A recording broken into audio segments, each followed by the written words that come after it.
하이킹 장소는 그린 팀버스 어반 포레스트입니다. 우리 동네 서리에 있는 도시공원인데요. 한때는 5,000에이커에 달하는 웅장한 원시림이었다고 합니다. 하지만 1929년까지 완전히 벌목이 되었고요. 1930년부터 재조림을 시작하여 오늘날에 이르렀다고 합니다. 그래서 BC주 재조림의 발상지라고 한다네요. 20여 개의 트레일이 있는데요. 대부분 평탄한 코스입니다. 조금은 쌀쌀한 날씨에 따사로운 가을 햇살을 받으며 천천히 걷기 시작했습니다. 오늘은 쉬운 트레일이라 느긋하게 주변을 감상하며 걸을 수 있었어요. 넓은 초원도 보이고요.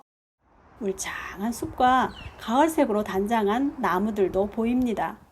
간간히 보드워크도 보이고요. 생태계 보호를 위해 막아놓은 곳도 있었어요. 길 옆에 전시된 재미있는 그림 동화를 보면서 걷다 보니 서리 네이처 센터에 도착했습니다. 서리 네이처 센터는 녹지 공간의 중요성을 교육하는 시설인데요. 다양한 실내외 프로그램을 제공한다고 합니다.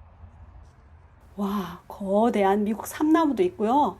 무지하게 큰 나무 구루터기도 남아 있었습니다.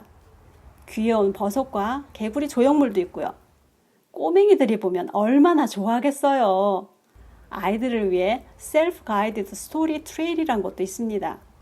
매주 월요일마다 자연에 관련된 동화를 전시하는데요. 이번 주는 할로윈과 호박에 대한 동화입니다. 잠시 물을 마시며 쉬다가 왔던 길을 되짚어 갑니다. 길이 편해서 참 좋았어요. 하이킹을 나오면 보통 온 신경을 곤두세우고 앞사람 발만 보며 걷게 되거든요. 그런데 오늘은 산보하듯 이런저런 이야기도 나누며 걸을 수 있었습니다. 호수가 보이기 시작합니다. 그린 팀버스 레이크인데요. 낚시하는 사람들도 보입니다.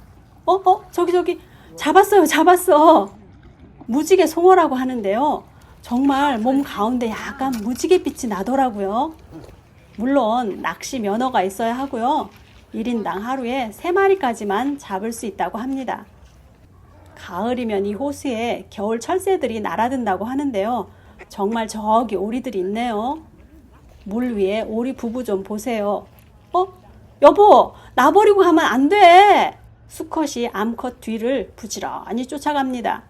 그럼요. 여자 말을 들으면 자다가도 떡이 나온다는데 꼭 붙잡아야죠. 눈을 들어 하늘을 봅니다. 멋진 새들이 비행을 하고 있어요. 대머리 독수리인가? 이 숲에 대머리 독수리와 줄무늬 올빼미가 산다고 하거든요. 새를 관찰하기 위해 공원을 찾는 사람들도 있다고 합니다. 가을 햇살도 좋고요. 따뜻한 색으로 물들어가는 자연도 아름답습니다. 집에 갇혀 있다가 이렇게 바람을 쐴 수 있어 정말 기분 좋은 하루였습니다.